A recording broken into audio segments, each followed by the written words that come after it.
Hello everyone, this is इनायत नाया और स्वागत है आपका इंफॉर्मेशन वर्ल्ड इनायत नाया यूट्यूब चैनल पे। और आज हम बात करेंगे ऑयल एंड गैस इंडस्ट्रीज़ के बारे में।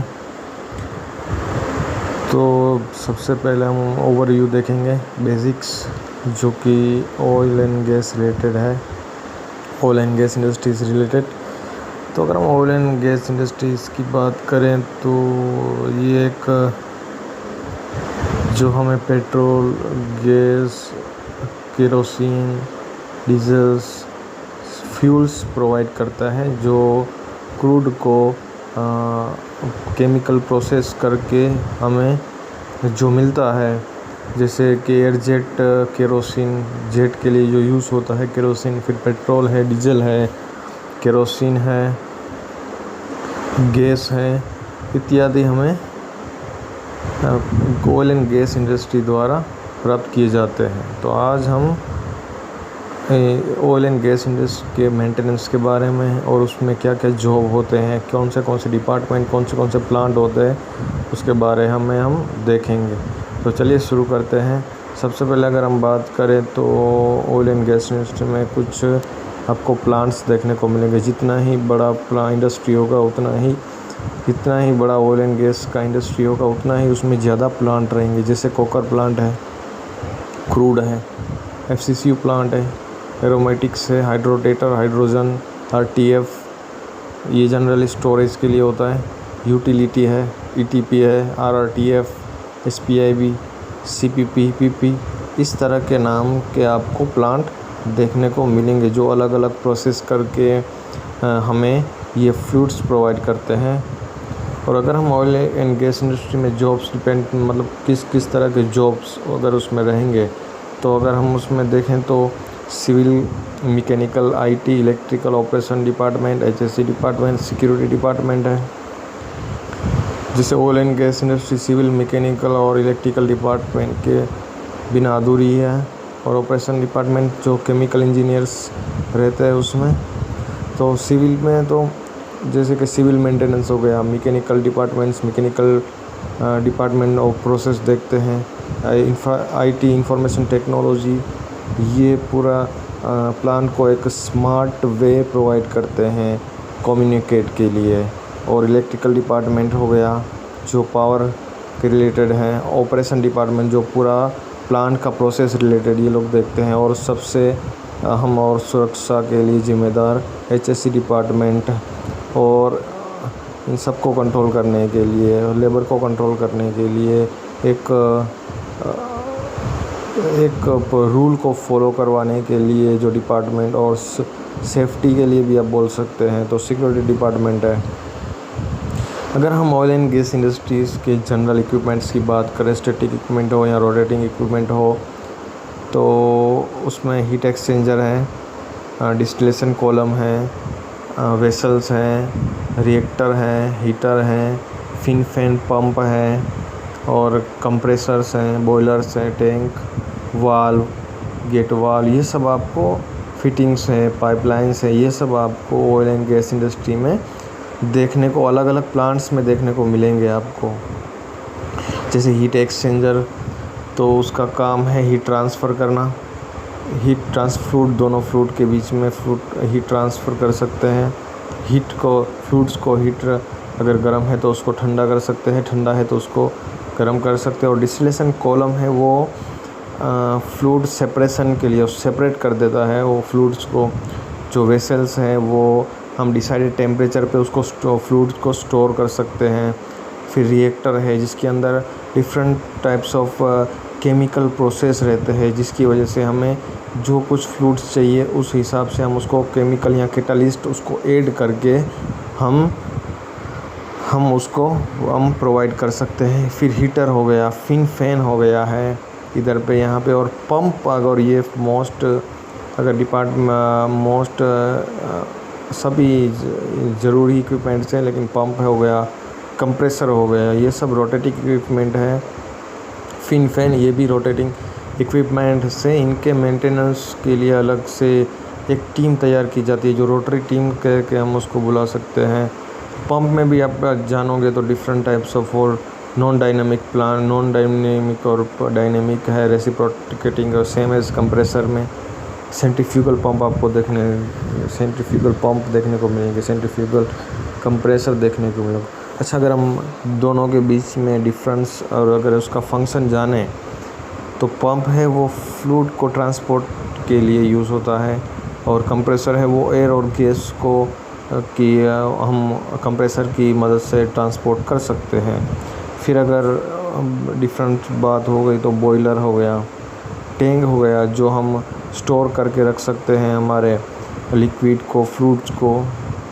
और अगर वाल्व की बात करें तो ये डिफरेंट टाइप्स ऑफ पाइपलाइन में लगे रहते हैं जो हम फ्लो को कंट्रोल करने के लिए ये हम उसको यूज़ कर सकते हैं। जैसे गेट वाल हो गया, ग्लोब वाल हो गया, इसमें अलग अलग तरह की, जैसे कुछ में प्लेट रहती है, बोल रहते हैं, और ये बटरफ्लाई वाल हो गया। फिर NRV हो गया, नॉन रिटर्निंग वाल, ये सिर्फ फ्लो आने देता है, उसको रिटर्न नहीं होने देता है। फिर ये सेफ्टी इक्विपमेंट के तौर पे PRV हो गया, प्रेशर रिलीफ वाल हो गया। अगर प्रेशर ज़्यादा हो गया तो ये अपने आप से ऑटोमेटिकली डिसाइडेड प्रेशर पे ये ऑपरेट होगा और जो भी प्रेशर है उसको रिलीज़ कर देगा। और फिटिंग्स की बात करें तो ऐसा तो है नहीं कि हम स्ट्रेट पाइपलाइन यूज़ करते हैं, कहीं ना कहीं पे उस पर टर्न आता है, मोड आता है, फिर रिड्यूस होता है पाइपलाइन, मानो 30 इंच से 24 इंच से आता है। अलग अलग डिफरेंट टाइप्स ऑफ पाइप रहते हैं, जैसे 1 इंच, 2 इंच, 3-4 भी रहता है, हाफ इंच भी रहते हैं। फिर अगर और बात करें तो 4 इंच, 6 इंच, 8 इंच, 10 इंच। फिर अगर बात करें तो बड़े पाइप में तो 24 इंच का पाइप रहते हैं, 30 इंच, 36 इंच, 42 के पाइप रहते हैं, इससे भी बड़े रहते हैं। ये सब फिटिंग्स है। और ये सब अगर इनका मेंटेनेंस और करना है तो स्टैटिक में भी आता है, जैसे कि हम फ्लैंज चेंज करना है, ब्लाइडिंग डिब्लाइडिंग करना है। और अगर हॉट वर्क और फैब्रिकेशन की बात करें तो इनको जोड़ना है, उन पे वेल्डिंग करना है, उन पे ग्राइंडिंग करना है, और अगर कटिंग करना है, ये सब फैब्रिकेशन जॉब और हॉट वर्क में आते हैं। तो ये सब पाइपलाइन अच्छा, और पाइपलाइन और पाइपिंग में भी डिफरेंस है। अगर प्लांट के अंदर जो भी पाइप बिछा रहते हैं तो जो उसको हम पाइपिंग कहते हैं। और जो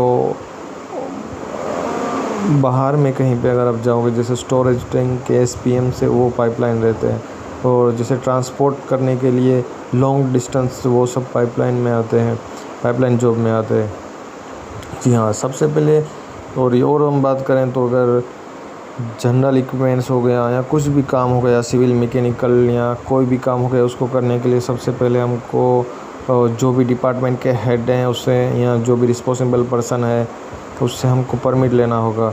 तो ये जो आपको देख रहे हैं डिफरेंट टाइप्स ऑफ परमिट है, जैसे कोल्ड वर्क परमिट है, हॉट वर्क परमिट है, हाइट परमिट है, एक्सकावेशन का परमिट है, कॉन्फाइंड स्पेस परमिट है।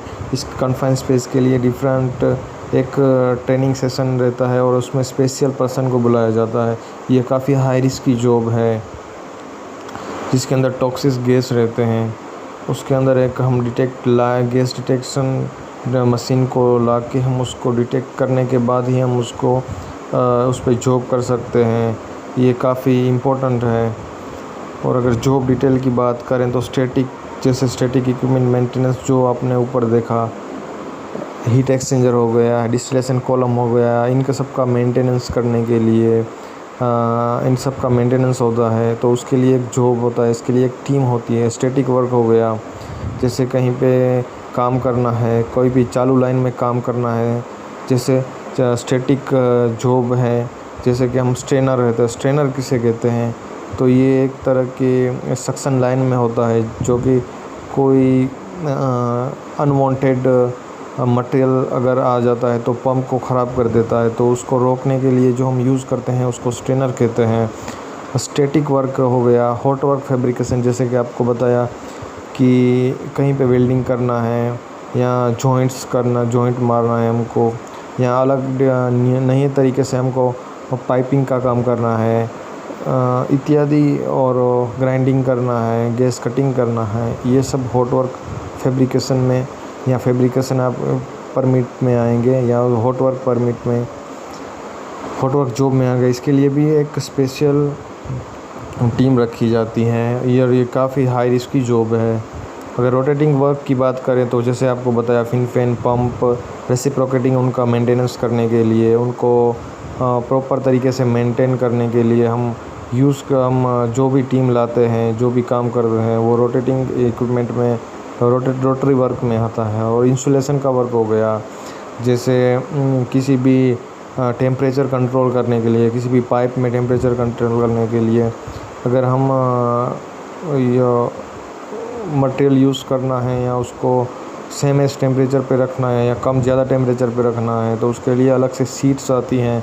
वो जो काम करते हैं वो इंसुलेशन वर्क में आता है। अगर आपको हाइट में जॉब करना है तो उसके लिए हमको एक सेफ़ प्लेटफॉर्म बनाना पड़ेगा। ये हमको उसके फोल्डर्स बना के देते हैं, ये स्के फोल्डिंग जॉब में हो गया।